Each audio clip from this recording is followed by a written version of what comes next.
7 ways to build confidence as an introvert. 1, embrace who you are. Embrace that you're an introvert. This is my workspace. I work from home.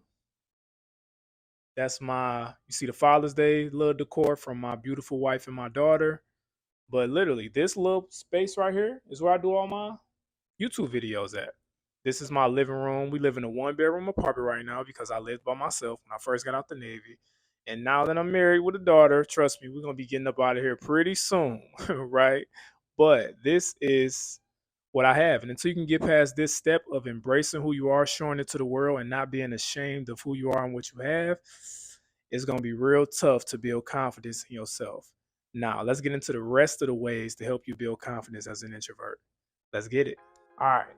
2, prepare and practice. Now, as an introvert, one thing we do is overthink pretty much everything before we go into it. And that right there is what makes us so nervous and anxious because we just keep thinking about how I'm going to say this, how I'm going to say that. What am I going to say? What is she going to say? How would I react if this happened? How would I react if that happened? But I could tell you from experience that constantly preparing and practicing before you go into things will greatly put you at ease as an introvert with that type of personality. It's like, I don't know if you ever did a speech or a presentation, but if you rehearse the words word for word, and I'm talking about so many times to where while you're giving the speech, you don't even got to think about it, like the words is just ingrained into your head, I'm telling you, your confidence will be, if you a level 6 naturally, you'll at least be on like a level 8, right? It will boost your confidence tremendously simply because there's certain things you don't got to worry about no more. You like, well, at least I know what to say. At least I know what I'm about to say. At least I know I remember it, right? So the more you prepare and practice in anything that you do, even I know a lot of times we do that before we get on the phone. We sit there, we think about, hey, how can I get on the phone? How can I, blah, blah, blah. By the way, I got a video about why introverts hate phone calls, but that's neither here nor there. You can check it out, but you should keep watching this. Okay, so as an introvert, you overthink anything before you go into it. But proper preparation prevents poor performance. I don't know if you ever heard that, the 5 P's. I don't know who came up with it. I just know that it's powerful. Okay, so prepare and practice. Way number 3, set small goals. This is probably my favorite one. And I say that because we really don't know the power of small goals. We underestimate the power of small wins. Okay. There's a lot of motivational speakers or people that talk about, think big, big, big, big, right? And we get this misconception that we should always just be focused on the big thing. But I could tell you from experience, especially as an introvert who likes things to be more calm and slow paced, you want to master setting small goals. It's like a snowball effect. For example, I wake up in the morning, I make my bed, small goal. Brush my teeth, wash my face, small daily goal, right? Grab that little coffee, or I drink black coffee. I grab my cup of coffee, right? And for some reason, like I might have woke up, even if I woke up a little, just a little like, I ain't feeling it today. But when I make the bed up and then I grab that coffee, it's something about it. They give me this boost of just this energy, like this boost of confidence going into whatever my daily task is, no matter how big it is, right? So you want to learn how to start embracing those small wins and value them. Okay, don't look down on them. A lot of us look down on, I can't do that. That ain't really nothing. That ain't really gonna do nothing. You don't think it's gonna do nothing until you start practicing it more and more each and every single day. And every little thing you do, let those small wins fuel you. Don't look at the small wins as small wins. Look at them as the one step towards whatever that big dream, that big goal is. Don't get me wrong. You should have a big vision. I think big. I got a vision board right there. I got all type of goals and aspirations that are far out of my reach right now. But I can tell you this, the more I set small goals and the more I tiptoe, take baby steps, the more I find myself not getting burnt out as much, not getting overwhelmed as much, and also enjoying the journey along the way. So set small goals. Way number 4, leverage your strengths. Leverage being an introvert. Introverts have natural strengths, okay? I got a list of them over here. 1, deep thinking. That's one thing introverts naturally do all the time, and you can't even control it. Trust me, I've tried to fight that, and I meditate, I do all type of mindful activities to try to calm my brain. But one way, shape, or form, I'm always deep thinking. Like I could literally be at the store and shake somebody, see a random person, have a little small talk with them and get to thinking about their whole life, right? I wonder if he was born in this area and this happened, that happened. Maybe he grew up with his parents. Like all type of stuff go through your head when you're an introvert because you naturally deeply think about things. But you can leverage that because not everyone has that gift or that innate trait, right? Not everyone brain just automatically does that. So you as an introvert, you could be a valuable asset to whatever team you're on if you start to embrace that and be that guy that think deep, be that guy that overanalyze everything. Be that guy. Somebody got to do it, right? And another one is empathy. Empathy is another one. This is all under the list of strengths I'm talking about. But empathy is another strength that introverts naturally have simply because we normally chill back, we listen, and we deep think about things, right? So that applies to people. Like if a person is telling us about a struggle they had in the past or some type of traumatic event, we naturally start thinking deeply in the way of not just sympathy, right? Sympathy and empathy are two different things. I learned that from my rich uncle. He taught me that. Sympathy is just, hey, I'm sorry that happened to you, man. If that happened to me, dang, I would probably lose my mind if that happened to me. Empathy is, what if that happened to me and I were you? It's a whole different thing. You actually trying to become that person and see the world through their eyes with their beliefs and their values. You follow? It's a whole different ballgame. So as a person who naturally empathize and deep think about things, you connect with people on a whole nother level. I done literally met people, had conversations with them by just listening to them and really trying to understand where they're coming from. I can give a response that could literally have them like, I feel like I've been knowing you my whole life. Why? Simply because I just did the deep thinking that people that they knew their whole life probably never took the time to do, right? So empathy is a superpower that we all introverts have, and you need to use it. You can use it in sales, you can use it in marketing, you can use it in any endeavor that you have going on in your life, any personal passion. You can master the power of empathy. So use it. And another one is listening skills, right? Introverts naturally have listening skills, and it's connected to empathy. I pretty much just touched on it. But your listening skills will give you an advantage over people a lot of times, naturally, because it's like, as a person who listen and observe, you naturally are one step ahead of people because you know more about that person than they know about you, most likely. Introverts don't be blurting out all their personal business, right? They be kind of chilling in the back. If you don't ask, they ain't gonna share, right? And that's a great thing because it can be advantageous for you, right? Moving throughout your career. If you're trying to get a promotion, you listening to the boss and you understanding the boss and you learning who that person is, it can help you know what to do in order to get that promotion, right? It's a lot of ways I have subconsciously used these powers throughout my life and didn't even realize it until I look back on them. So, leverage your strengths as an introvert. Way number 5, practice self-care. I'm gonna be real with y'all. I had to look in the mirror before I even started shooting today. And I had to at least make sure I was okay, you feel me? Like make sure I was groomed up a little bit, make sure I was. So when I say self-care, it's 2 categories this fall under. Self-care, your physical self-care and your mental self-care, right? So physically is, I would say, the easier one.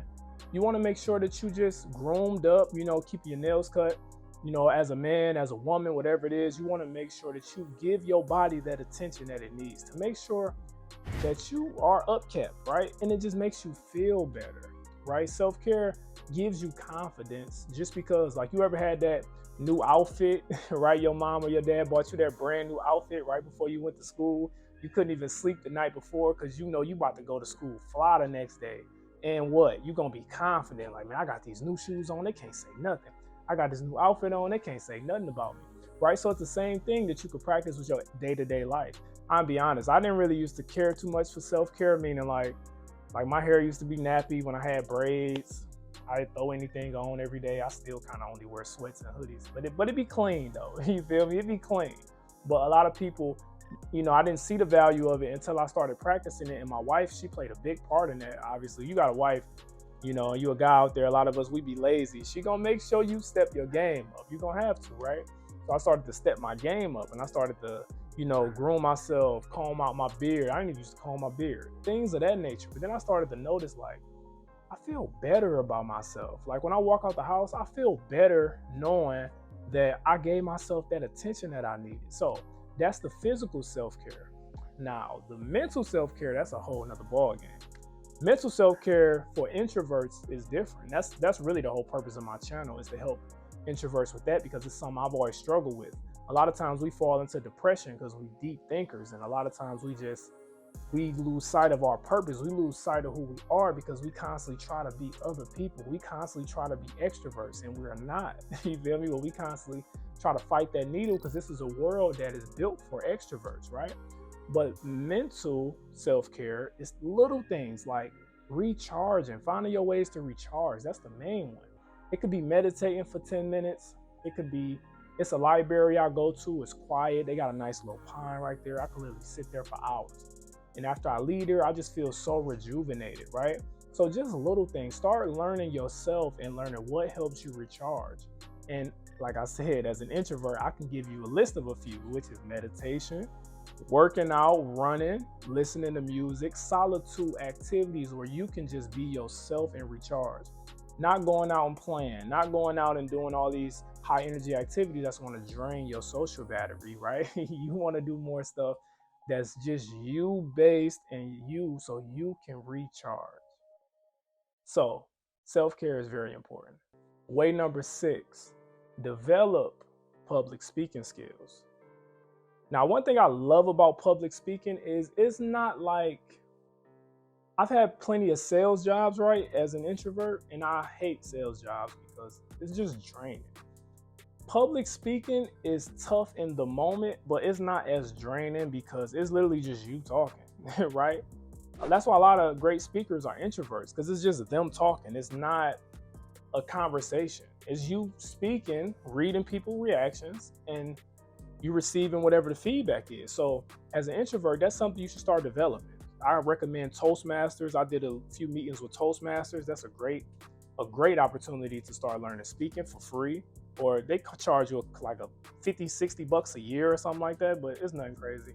Or you can just take you a public speaking course at school. Just take it, just that one. You'll be surprised what that one course would do for you. It will give you a boost of confidence, because that's the one thing that a lot of us introverts struggle with, is social interactions, right? And as becoming a better public speaker will make you more confident in doing stuff like this. Like me, I didn't used to feel comfortable on video.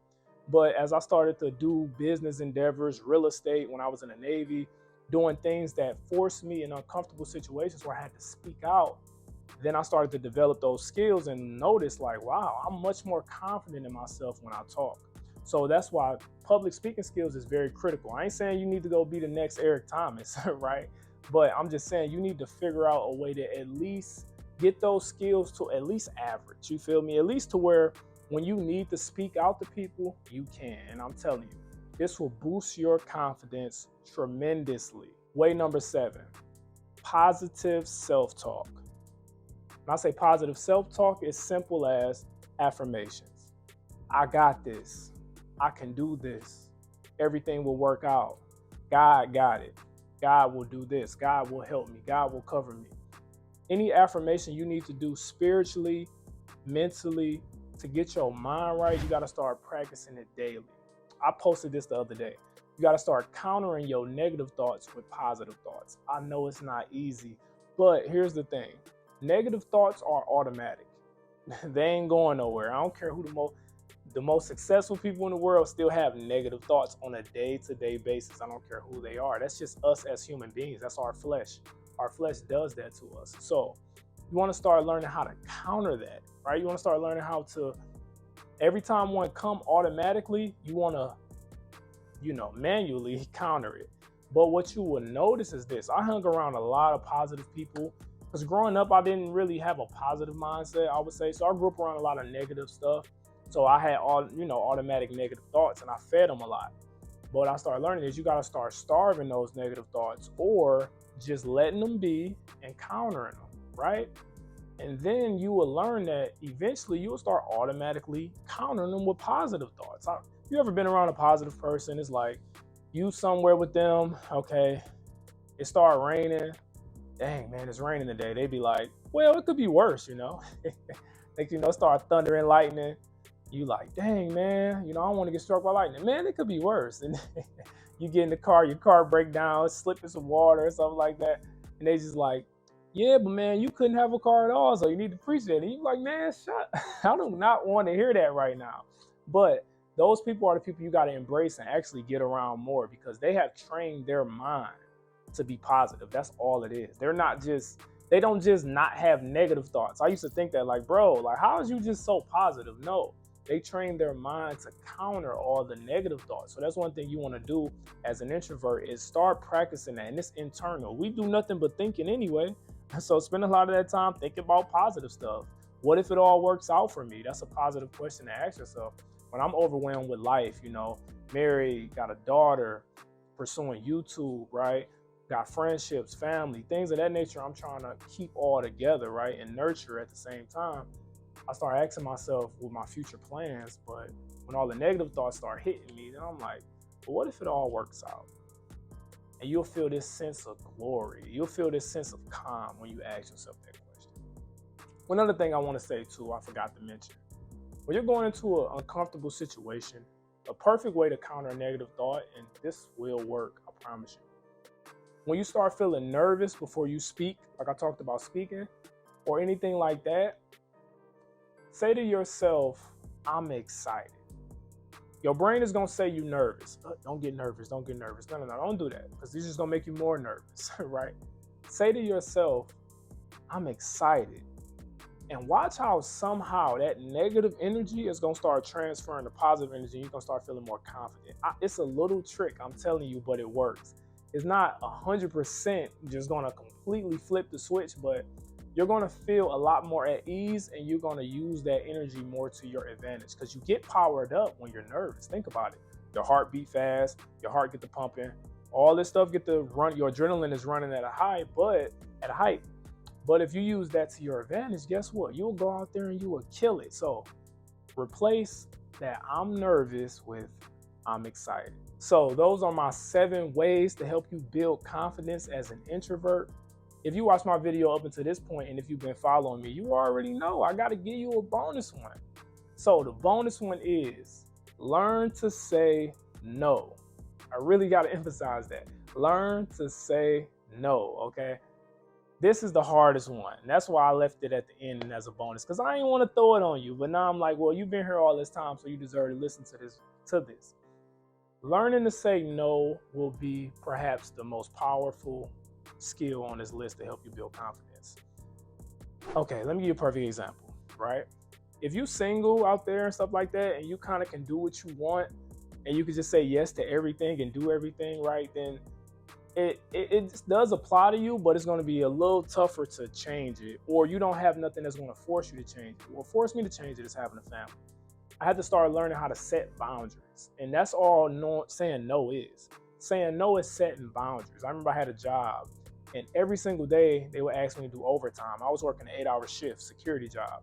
And every single day they kept on, hey man, can you do an extra 4 hours? I'm like, no. Your extra 4 hours? I'm like, no. I kept saying no, and I was exercising that muscle because the younger me would have just been like, yes, do y'all need me? Yes, right? And I want to get the money or whatever the case may be.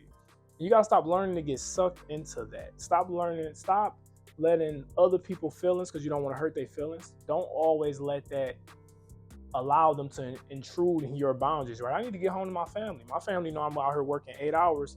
So if I do want to do it, I got to clear it with my wife. And I got to let her know, hey, baby, they want me to work 4 extra hours. Will you be okay if I do that? Which a lot of times is no, because she want me to come home so we can eat dinner and things like that.